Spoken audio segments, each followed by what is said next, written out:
A woman whose boyfriend stabbed her in the face over and over before beheading her. A woman whose husband stabbed her, stamped on her and then slit her throat. And the other murders presented in this video are just as horrific. Now let's look at exactly how 21-year-old Phoenix Spencer Horn came to be found dead in her passageway with her very head tucked under her arm in an upright position. First though, if I've got you hooked on the video so far, do subscribe, give the video a like, drop a comment when you're ready and donate. Hit the thanks button below, I'll appreciate you. No motive has ever been established for the act of murder perpetrated by 27-year-old postman Ewan Methven against his own girlfriend shortly after midnight on the 17th of November 2024. Ewan stabbed Phoenix in the face 10 times and left her with a further 10 stab wounds spread over her chest, neck, abdomen and bottom. One of the stab wounds that Phoenix sustained to her chest caused the acute hemorrhagic shock, massive internal bleeding that is, that killed her. After doing all that stabbing, Ewan then strangled his girlfriend using either his hands or a towel before dragging her into the bathroom and beheading her. He then had a go at hacking off Phoenix's right wrist and right ankle and also attempted to chop her body in half. Phoenix and Ewan met at a party in 2022 when Phoenix was 19 and Ewan was 25. Two outsiders, the two seemed markedly mismatched, Phoenix having been a notably warm and bubbly person, while Ewan always came across as guarded and cold. Phoenix, however, insisted to her friends that Ewan made her feel seen, understood and valued, and that the man was her natural soulmate.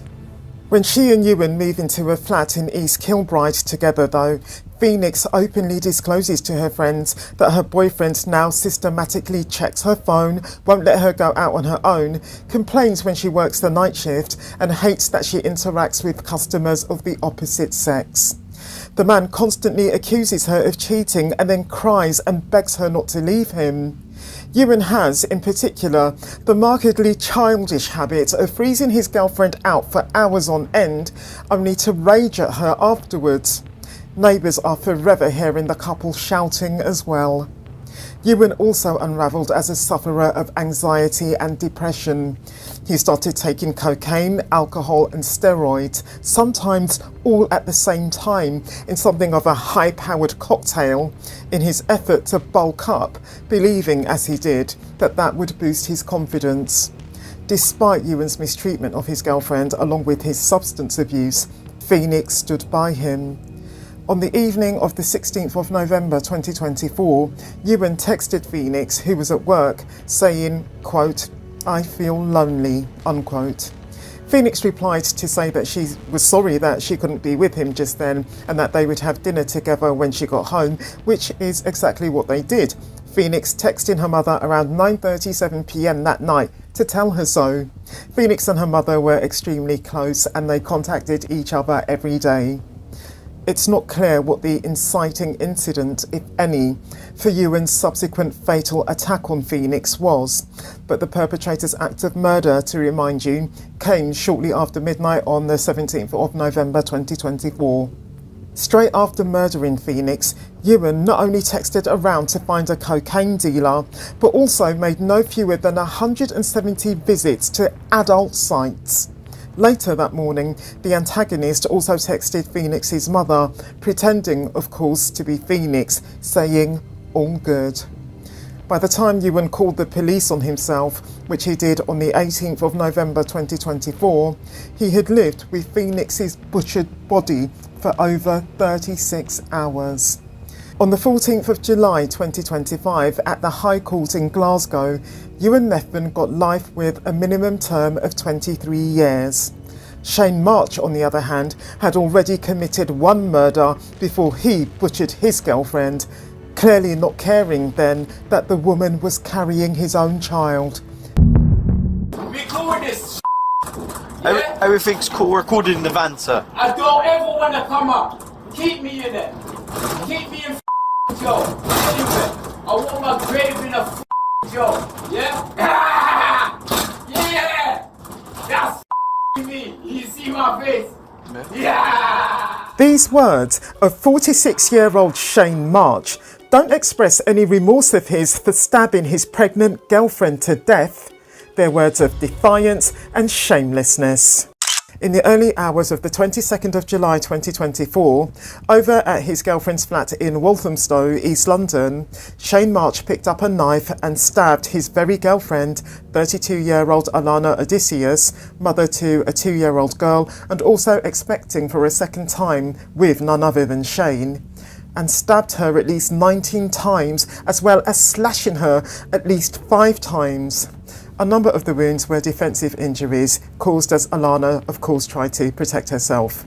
The stab wounds that March inflicted to her legs were consistent with her being on the ground and kicking out. Her blood was found both inside and outside her flat. Just before 3 a.m, neighbours found Alana outside, bleeding and repeatedly naming March as her attacker. Despite the efforts of her neighbours and then the emergency services, who arrived, of course, within minutes of the 999 calls that they got, Alana couldn't be saved, the woman being pronounced dead at 3:52 a.m. The murder weapon, a kitchen knife measuring 24 centimetres in length and 2.8 centimetres at its widest point, was later found abandoned nearby in front of a neighbour's door. It was heavily stained with Alana's blood. After Alana died, her daughter, Victoria, was found unharmed inside the flat, the little girl having since become an orphan as her father had died sometime before. There are more shocking and very sad twists to this story to come before we answer why the perpetrator did what he did. And hey, I just won't be able to answer why he doesn't like it when he gets any girlfriend of his knocked up. March had a string of previous convictions for violent offences, the least of which not being the act of murder that he perpetrated in 2000 at the age of 21. 6 months after getting out of prison on licence, which happened in January 2013, he was sent back inside for stamping on his then partner's belly. Her pregnant belly, if you want to know. After getting out again in February 2018, the man didn't commit any known further offences until the moment when he stabbed his girlfriend to death. At this point, the perpetrator had only been in a relationship with Alana for about 4 months, and the two had only recently found out that Alana was pregnant. Alana was vulnerable. She had suffered serious personal losses, including that of her former partner Ruslan, Victoria's father, who had committed suicide. She had long since confided in family and friends about the perpetrator's controlling and abusive behaviour towards her, including his physical assaults and his emotional manipulation of her. Only hours before her death, in fact, she had WhatsApped a sister of hers called Jasmine and told her about feeling unwell, about the perpetrator's acting up, about her pain and about the man's indifference to it, and also about her need to protect Victoria. She told her sister, quote, "Can't help who you love, but he don't love any of us," unquote. Later on, Alana and her boyfriend had a blazing row that eventually spilled out onto the street, the perpetrator taking that opportunity to lock Alana out for a while after subsequently going back inside himself. This was around midnight on the 22nd of July 2024. Sometime after she managed to get back inside, Alana and her boyfriend got into another argument in the kitchen, this time about the man's trainers. That appears to be what triggered the perpetrator's murderous act, the perpetrator having revealed to a prison officer when he was remanded into custody that Alana had said, quote, please stop, you have murdered me," unquote. What I can't tell you is whether or not the impairments to the man's cognitive function, occasioned by the brain injury that he suffered at the age of 17, played any role in the man's act of murder. After murdering his girlfriend, March went out, dumped 3 phones of his, one of which having later been recovered and having been found to hold 2 voice notes in which the perpetrator admitted to murdering his girlfriend. "I just killed someone and I need to go back to jail. Mom, I just killed a woman and I'm going back to jail." Next, the man went to Cream's Cafe, a place that wasn't far away. The employee working that shift called the police after March told him what he'd done. By 5 a.m, March was in the back of a police van on his way to the police station. I don't regret nothing. Yeah? Give me the death chamber. Yeah? That's what I want. A lethal injection and put me out of my misery. Yeah? And let me just drop this job. Either way, it doesn't bother me. I'm devil's with me. Yeah? There's a place for me now in hell. Thank you. Thank you to the kind officers. Thank you. We call this yeah? Everything's cool, recorded in the van, sir. I don't ever want to come up. Keep me in there. Keep me in jail. Anyway, I want my grave in a jail. Yeah? Yeah! That's me. You see my face? Yeah! When, on the 31st of October 2025 at the Old Bailey, March was sentenced, he'd been in prison for 15 months. However, unlike the usual case where a person gets the time that they have spent on remand in custody awaiting trial deducted from their sentence, March didn't get any time deducted. The man wasn't in prison on remand between his arrest and his sentencing. He was in prison doing more of his life sentence for his first murder. You and everyone else in court should understand three things about the minimum term that I am about to impose. First, you must serve every day of it before the parole board can even consider releasing you. Following your arrest for the murder of Elena, you were recalled to prison to continue serving your life sentence for the murder of Andre Drummond. There are therefore no days on remand in custody to be deducted from the minimum term that I must impose. So, at the Old Bailey on the 31st of October 2025, 47-year-old March got a new life sentence with a minimum term of 42 years. Aren Pearson's butchering of his girlfriend was the culmination of his frequent violent behaviour towards her, which had unravelled over a number of months and left the woman with literally nowhere to run, as you're now about to see. After stabbing his girlfriend, 24-year-old Claire Levesque, to death in the hot tub of his mother's home, which is in Sandnes in the Shetland Islands of Scotland, the man having stabbed Claire multiple times, 41-year-old Aren Pearson told police that Claire had stabbed herself. At the time of her murder, Claire had only just turned 24. She had travelled thousands of miles away from her home in Canada to go and live with Aren Pearson and his mother at Sandnes. She had no UK passport, no permission to work and no driving licence. She was clearly vulnerable and isolated. That said, Aren Pearson's mother described Claire as a lovely young girl who was kind and thoughtful, so clearly being vulnerable and isolated didn't have an impact on the young lady's obvious good nature. The forensic pathologist who gave evidence identified 55 distinct injuries on post-mortem examination of Claire. He described this as a minimum number because some of the injuries were grouped. Some 36 injuries or injury clusters were noted to Claire's head and neck, at least 19 of those being stab wounds. In addition, there was a stab wound to the lower back as well as 4 other stab wounds to the trunk. Injuries were located on Claire's arms, including a stab wound on the right arm and a through and through stab wound on the left index finger. In total, there were at least 26 defined stab wounds. The tip of the knife that was used by Pearson in his murderous attack on Claire was recovered from its position embedded in the midline frontal bone of Claire's skull, just above the frontal sinus. Rather shockingly, and quite sadly if you like, Claire would have been capable of some movement after sustaining the fatal injuries up until she was overcome by blood loss. Claire was pronounced dead by first responders at 6:17 p.m. When, sometime after 5:30 p.m, police arrived, they found Pearson in the hot tub with all the bloody water together with Claire's corpse, because by then she had died, even though she was only pronounced dead later on. Pearson was making a video of Claire's corpse, and in that video he can be heard shouting at the police officers saying, "F you, you effing pig." By that point, Pearson had compressed Claire's neck and submerged her head and body in the blood-filled water that was in the hot tub. And when he called 999, which is something he did, he told the operator that he was drowning Claire to make sure that he had killed her. Hi, my name is Aren Pearson. Who are you? I just killed my girlfriend in a hot tub in the garage at Ringville, the Annex, Sanis.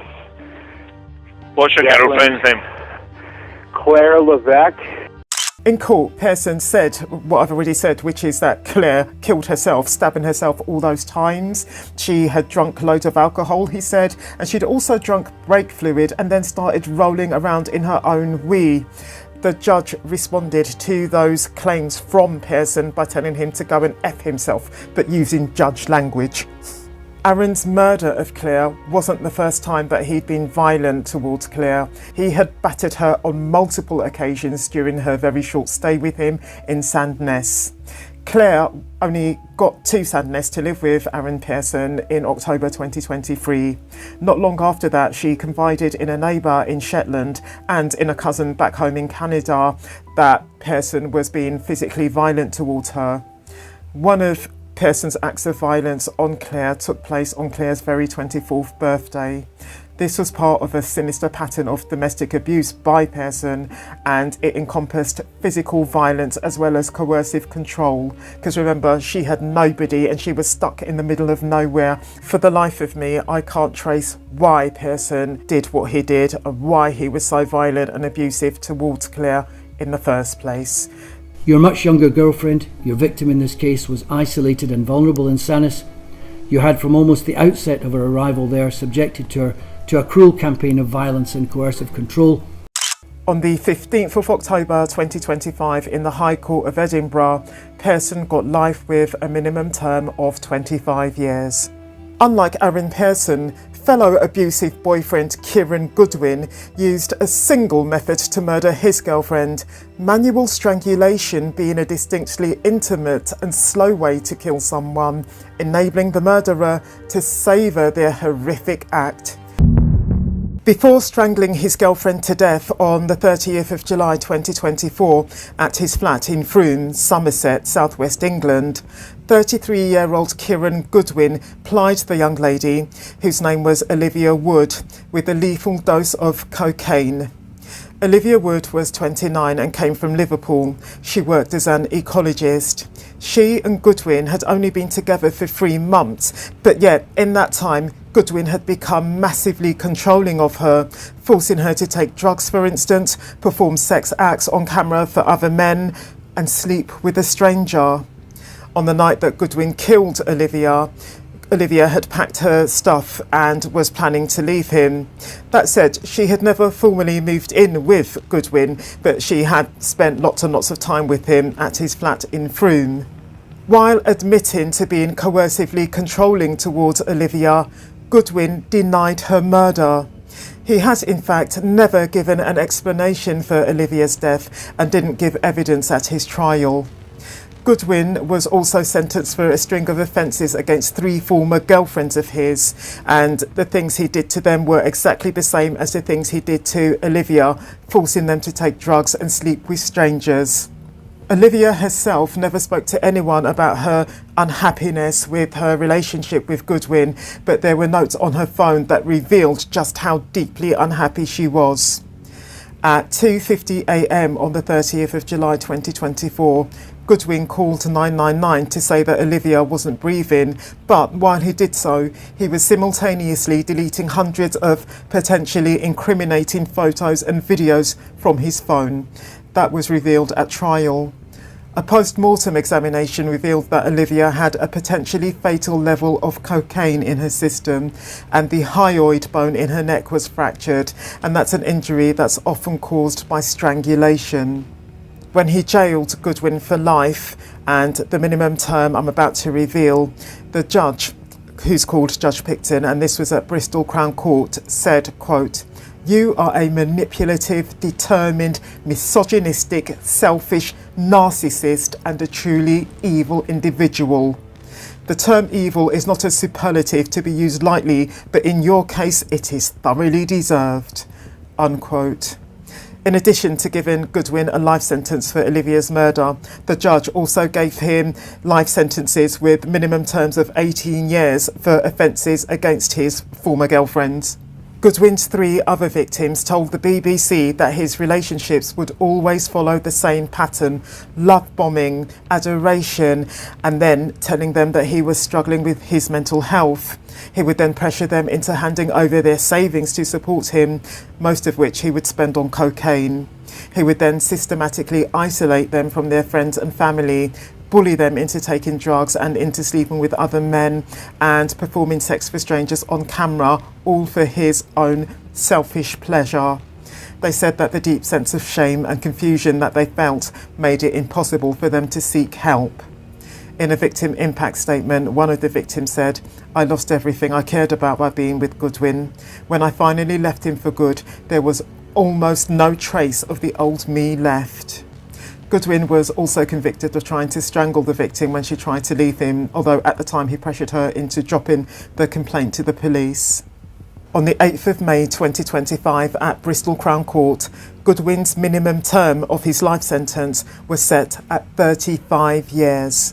Mark Keel's own history of violence towards his previous girlfriend was on record with the police, the man having done time for domestic violence before he battered his latest girlfriend to death.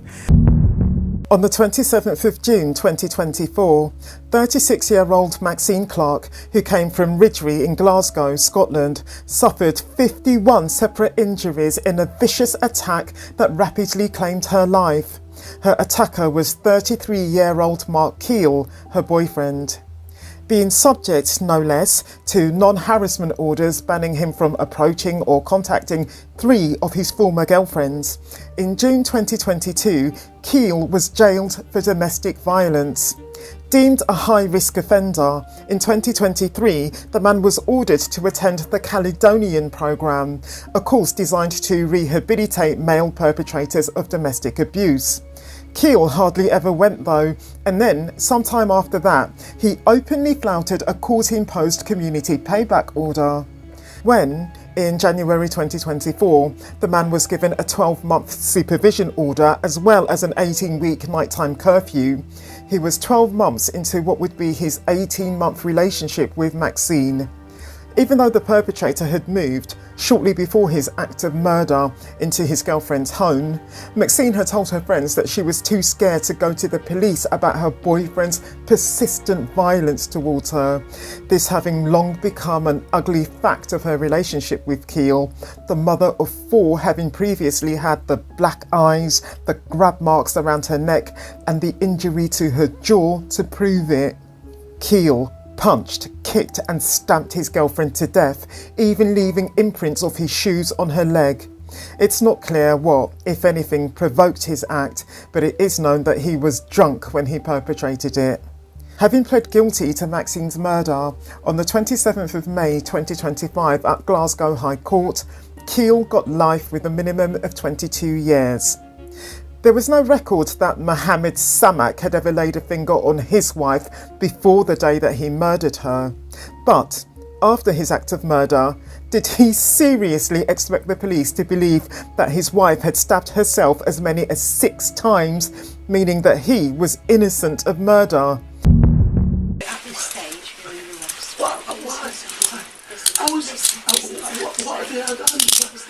Can I just sit my wife and speak to her, please? Please. I swear to God, I swear. I didn't listen. I just need to. Why are we in this situation? I want to see my wife. Need to get you stand up, fella. Stand up for me, Mel. Why are we doing this for me? It's not why. I can't read. It's just not. Follow us down the stairs, okay? Oh, it's not. It's not. It's not. As you've probably realised, the expression of grief and upset from this man, 43-year-old Mohamed Samak, whose wife, Joanne Samak, aged 49, died not long before this moment, is just an act. Samak is the one who kills Joanne. Samak's act of murder came on the 1st of July 2024 at the couple's home in Droitwich Spa, West Midlands. The perpetrator stabbed his wife 6 times in the chest and abdomen, causing wounds that ranged from 2.5 centimetres to 10 centimetres deep. In a crazy explanation of how his wife sustained those wounds, the perpetrator told police that the wounds were self-inflicted. His wife had killed herself. At 10 minutes past 4 this morning, police received a telephone call from you reporting, in your words, that your wife, she has a knife, and that you had found her on the ground with a knife. So I'm going to ask you a number of questions in relation to this. But firstly, did you murder Ewan Samak? No. You lied to the call taker when you made that telephone call. You lied to the police officers at the scene. You lied to me in the first and second interview, didn't you? I didn't mean to lie. He also said his wife had alcohol and mental health problems, claims that were strongly refuted by the lady's family and friends, while nobody believed for a second that the victim had stabbed herself in the places mentioned as many as 6 times and with such force as to occasion her death. Samak is a former Egyptian international hockey player and coach who worked with the Wales under-18s team. He and Joanne had met in 2011 when Joanne went on a trip to Egypt. Samak was an employee at the hotel where she was staying, and they conducted a long-distance relationship before getting married in 2014 and settling in Worcestershire. Samak, though, failed to find steady employment in the UK, and prosecutors said that the man murdered his wife, a successful interior designer, because he was suffering financial problems and had become interested in another woman. The perpetrator admitted to having cheated on his wife. He believed his wife, who was the main breadwinner, would leave him after the problems that they had been having in their marriage. The man was found guilty of his wife's murder on the 29th of October 2025 after a retrial in which the police presented new evidence against the perpetrator, namely blood-stained clothing. A jury at an earlier trial, you see, had failed to reach a verdict. Judge Burbridge said that after his violent stabbing spree, Samak had chosen not to administer CPR to Joanne despite having a first aid kit in his room. He said that Samak instead focused on covering up his crime and hid the bloodstained clothing in the loft. You became blinded by your needs and your own self-worth, not supported by your wife, but by your own perception. You have destroyed a family. That's a quotation from the judge. And the judge further reproached the perpetrator, asserting that the man had destroyed the lives of Joanne's family and further sought to besmirch Joanne's character with the false allegations that I cited earlier. The emotion you disclose is either feigned or emotion based on self-pity. I cannot accept that you are remorseful because you still deny responsibility and you put Joanne's loved ones through the trauma of 2 trials. Again, that's a quotation from the judge. Joanne's mother, Penny Vale, told the court that she would never get over the loss of her daughter, who had everything to live for. Quoting her words, "As her mum, I am utterly heartbroken and not a day goes by where I don't think of Jo and cry." Joanne's brother, meanwhile, Mark Vale, told the court that the horror of his sister's violent death haunts him every day. On the 31st of October 2025 at Worcester Crown Court, Samak got life with a minimum term of 21 years. Jazwell Brown murdered his girlfriend plus another woman because his girlfriend wouldn't give him any crack. The 2 murders, 2 attempted murders and criminal damage in relation to a dog perpetrated by 49-year-old Jazwell Brown, who comes from Milton Keynes in South England, on none other than Christmas Day 2024, were due to the man's voluntary consumption of cocaine. Brown was living with his partner Joanne Pearson and her dog Tilly at their flat in Newton Lees. The 2 had been in the relationship for some years, but neighbours described that relationship as unhealthy because both took Class A drugs and often argued a lot. On Christmas Day 2024, the couple had been smoking crack cocaine in their flat when Brown's son, a 17-year-old called Jake, arrived at around 4:45 p.m. At one point after then, Brown asked Joanne for the crack pipe and she refused to give it to him. They had already, both of them, been smoking lots of crack before this point, please keep that in mind. In response to Joanne's refusal to give him the crack pipe, he picked up a screwdriver and a kitchen knife from a table and repeatedly stabbed Joanne in a frenzied attack, and also stabbed his son, Jake, in the chest when Jake tried to pull him off Joanne. Jake then went and locked himself in the bathroom and could no less hear his dad then stab Tilly the dog. Jake called 999, and while he made the call, he could hear Joanne saying, "You're killing me," and "Tell my kids I love them." The whole incident lasted about 13 minutes. About 6 minutes in, Brown gained entry to the bathroom wielding a baseball bat with which he struck his son repeatedly until he fell to the ground. When Jake got back up again, his father had gone, and then he went and found Joanne lying dead on the floor. After leaving his flat, number 8, Brown went to the neighbouring flat, number 7, across the landing. There, a couple, Tiona Grant and Bradley Latta, were enjoying a quiet Christmas together and had left their door unlocked. In went Brown with his knife and baseball bat and began stabbing Tiona, who died at the scene. A neighbour saw her on the balcony and heard her shout that she couldn't breathe. Bradley tried to pull Brown off, but Brown easily overpowered him and then stabbed him repeatedly as well. By miracle, thankfully, Bradley survived. He managed to get up and he saw Tiona lying face down outside on the landing. He called 999, and while speaking, he made his way downstairs to the ground floor, where he was found by police as they arrived. He couldn't for the life of him understand why Brown had done what he'd just done. He and Brown were on good terms, and they had spoken the day before, at a point when Brown had seemed perfectly normal. Brown then left the building with Tilly the dog on a lead, covered in blood because Brown had stabbed the dog. Brown saw his son Jake outside. He warned the neighbours who were there gathered to take refuge, saying that he would kill them all. He got into his car, leaving the dog behind, and drove off with the headlights off. He got out of the car park onto the road. He was going really fast. Police officers standing in the road tried to stop him. He didn't stop, he just carried on driving. And he was, as I say, not only going fast and had his headlights off, he was ignoring traffic signals. After a car chase, Brown was stopped by armed police officers and forcibly taken from the driver's seat. He was arrested and handcuffed, and this was around 7:11 p.m. Look up! Show your hands! Show your hands! Stop resisting! Stop resisting! Stop resisting! His hands had blood all over them, and there was a kitchen knife, of course, next to the driver's seat. He made no reply to the caution that was issued to him while he was being arrested. However, he made various comments while he was taken to the police station at Milton Keynes, and he also made really important comments once he got there, really casually saying it wasn't self-defence, it was blatant murder, and also saying that he'd gone crazy and that he wasn't well. There's been a murder in there. You know what I mean? Not self-defence, plain murder. You're a murderer. Interestingly and surprisingly, Brown in fact had no medical history of mental illness. That said, before committing the crimes that I've just presented, he had earned 10 convictions for 15 offences going back to 1994.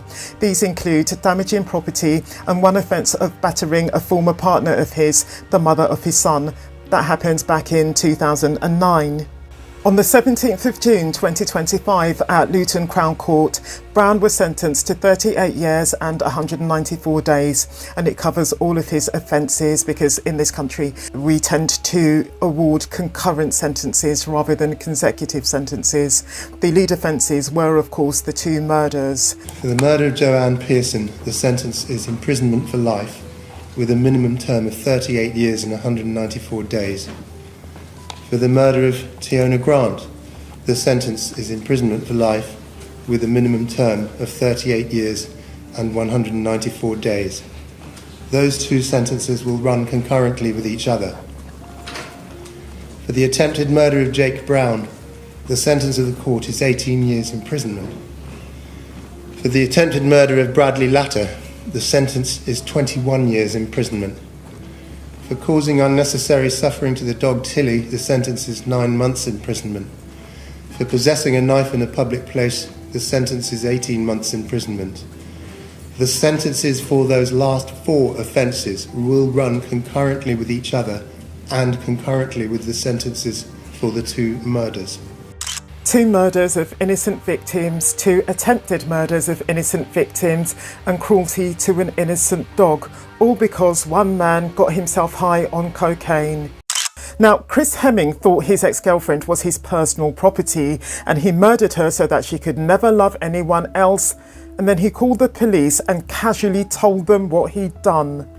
Speaking of murderously violent men who can't take being dumped, sorry, I've since learned that I'll be liable for a copyright claim if I bring you the real life call, so I'm just going to read the call. Hello, caller. Hi, I'd like to report a murder. Okay, caller, where are you? Other road. Your name, please? My name is Chris Hemming. Just walk me through what happened. I've killed my ex-partner. I stabbed her to death in the bed. Where is the weapon you've used? It's in the bedroom still and it broke. What is it? A knife? Yes. She grabbed onto it and it just snapped. It's only a porcelain knife, it's not a metal knife. How long ago did you do this? 5 minutes ago. Okay, and you're sure she's still not breathing? No, she's dead. What's her name? Cheryl McKenna. Just talk me through what happened. How did this happen? How did it get to this point?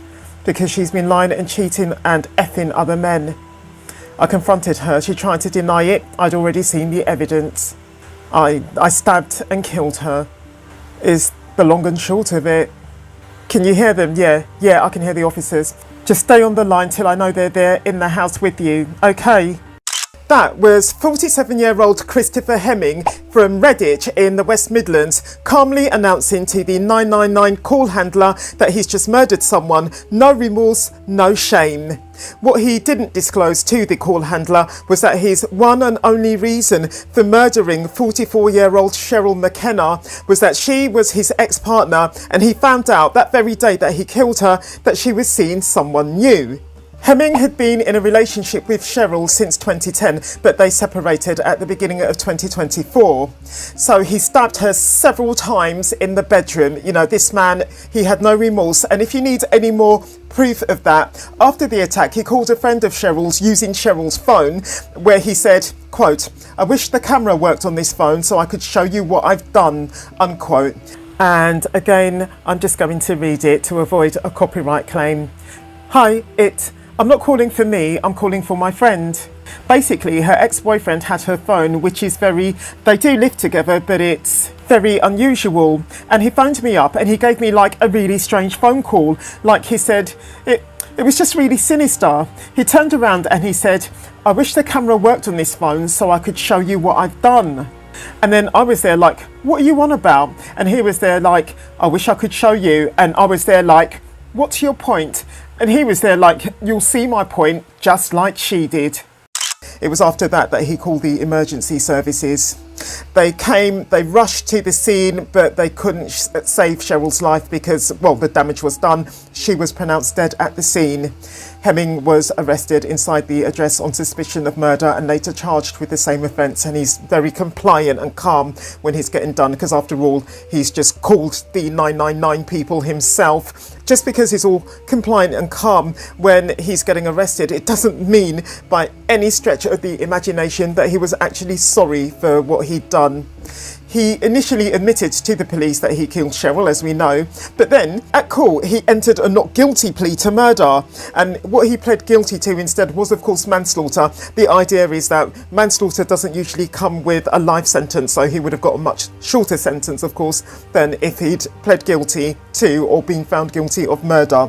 Funnily enough though, on the 5th day of the trial, he changed his plea to guilty of murder. Something tells me that he realised that there was no way a jury was going to believe that he killed his ex-partner in anything other than malice and jealousy and anger, and that it was an intentional act.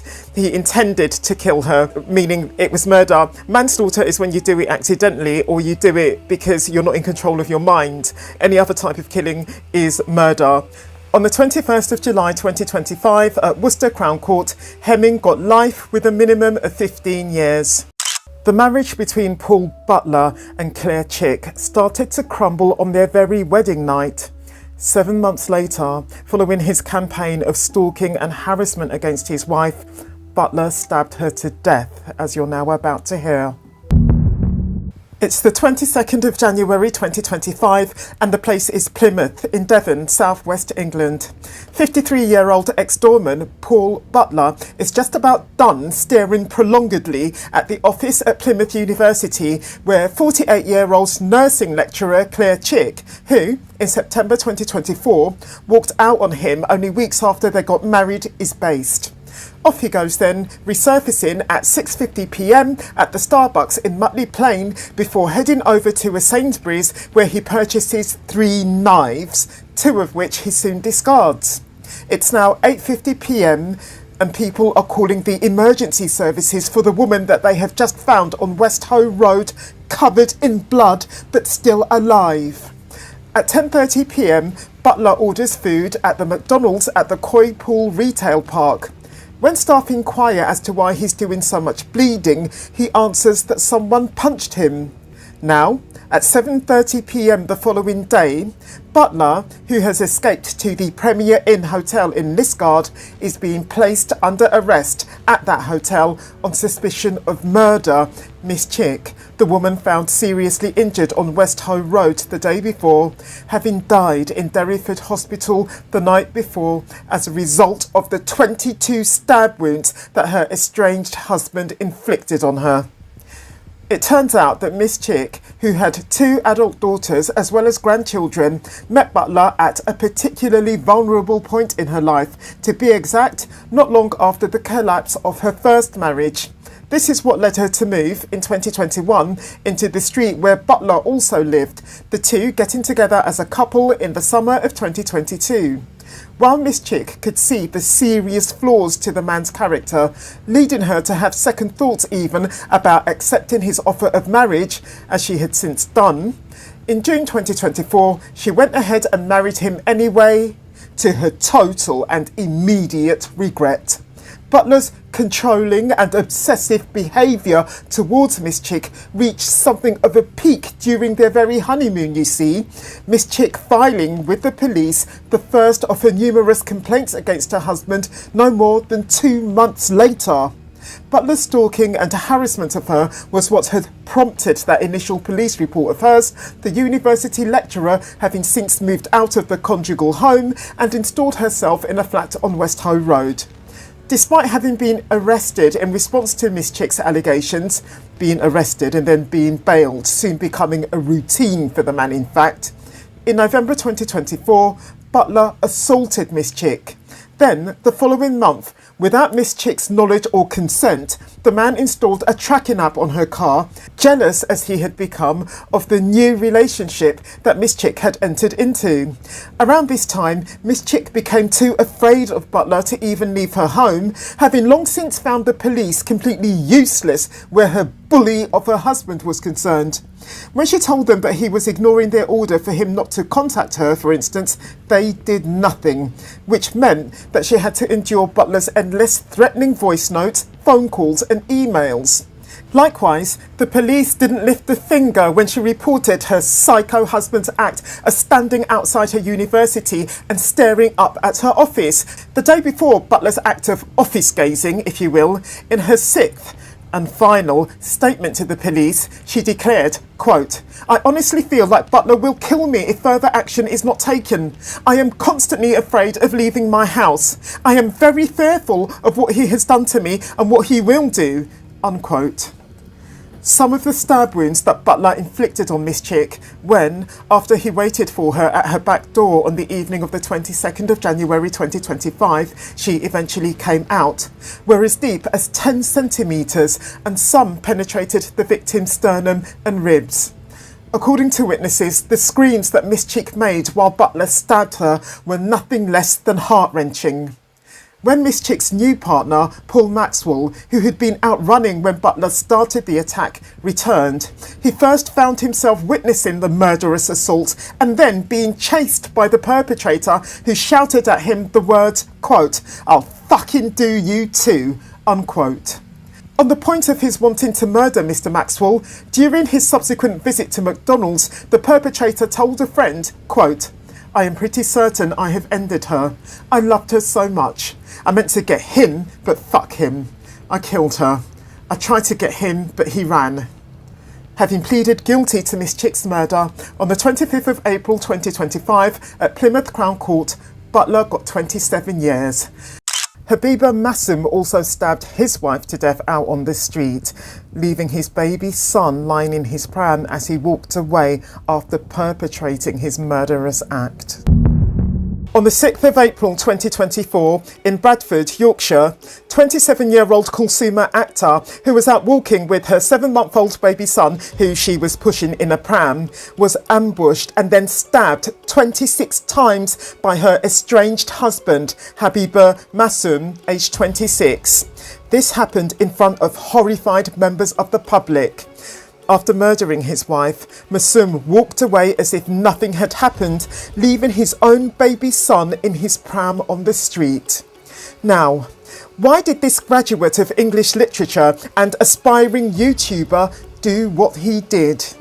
Masum met and married Kulsuma in an unofficial way, mind, in Bangladesh, and then the two moved over to the UK in March 2022, at which point Masum had finished his degree in English literature and was wanting to do a course in marketing at the University of Bedfordshire. They travelled on a student visa, and initially Masum lived in Dunstable, but then he moved to Burnley, and that happened at the end of July 2022. At this point though, Kulsuma was living with her brother Akhtar, and he lived in Oldham, and Kulsuma had a job as well. She was working at Park's Bakery. The couple couldn't live together as man and wife until they had an officially recognised marriage celebration. Who the marriage had to be officially recognised by, whether UK law or Muslim law or possibly by some other law, I can't say. I'm ignorant, sorry. By this point of their relationship, summer 2022, things had already started to go wrong between the couple, because Masum's visit to Kulsuma in Oldham on the 4th of August 2022 was triggered by Kulsuma's having blocked his messages. On this visit, Masum took with him the knife that he had bought just before. To his frustration though, when he got to the bakery, Kulsuma was nowhere to be seen. Notwithstanding, Kulsuma and Masum had a marriage celebration on the 7th of September 2022 and began to live as husband and wife at 164 Chadderton Way, Oldham. In January 2023, Kulsuma got pregnant. In July 2023, there was an argument between the couple which resulted in Kulsuma leaving the house, as she believes that Masum had basically divorced her, which he had done by screaming "Talak" 3 times at her. No idea what that means. I'm sorry for my ignorance. The next documented moment of abuse from Masum against his wife came on the 23rd and the 24th of November 2023, by which point Kulsuma had given birth to a son. Kulsuma was on maternity leave and she received a text from a colleague of hers asking if she was working.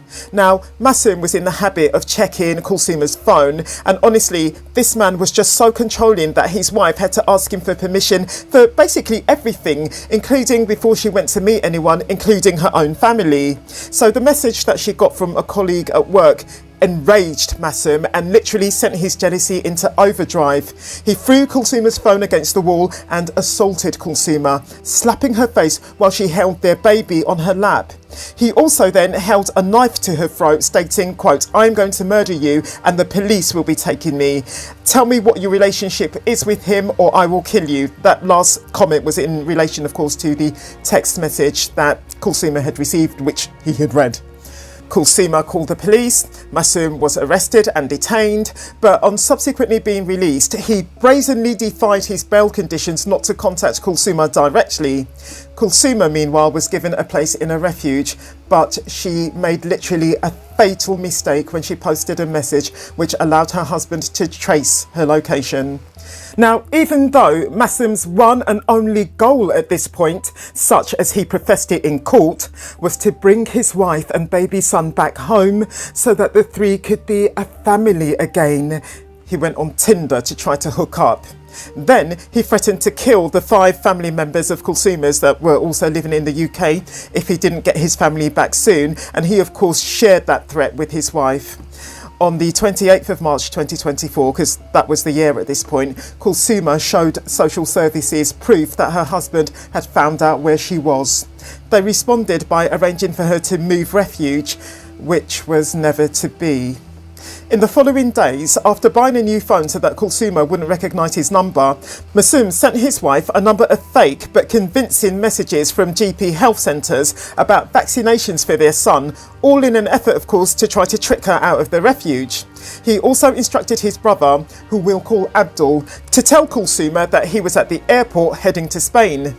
Masum's fake GP text didn't get Kulsuma to step out of the refuge, but the fake information that Kulsuma received from Abdul about his brother being about to head off to Spain did.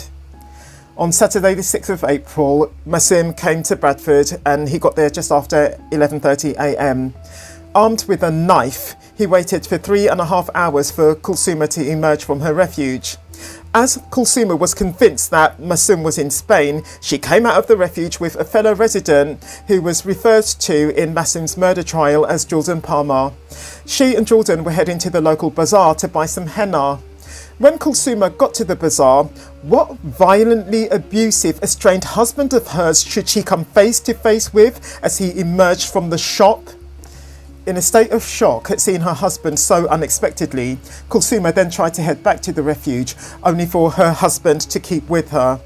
Now the man suddenly pulls out his knife from his pocket and stabs his wife repeatedly in the full view of passers-by. He stabbed her, deliberately targeting her front, and when she was on the ground, he stamped on her before finally cutting her throat.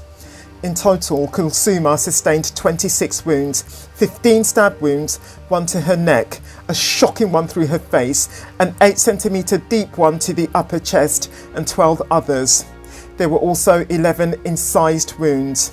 Her injuries included defensive type sharp force injuries to the back of the left hand and the left arm, which were caused, of course, as she tried to fend off the knife. Kulsuma's most significant injury was the stab wound to her neck, which cut the windpipe and her jugular vein. Masum murdered his wife because he was a bully who felt entitled to teach his wife a lesson for escaping from his control. On the 22nd of July 2025, he got life with a minimum of 28 years. If this video has gripped you, I recommend you to watch this one next. I'll meet you there.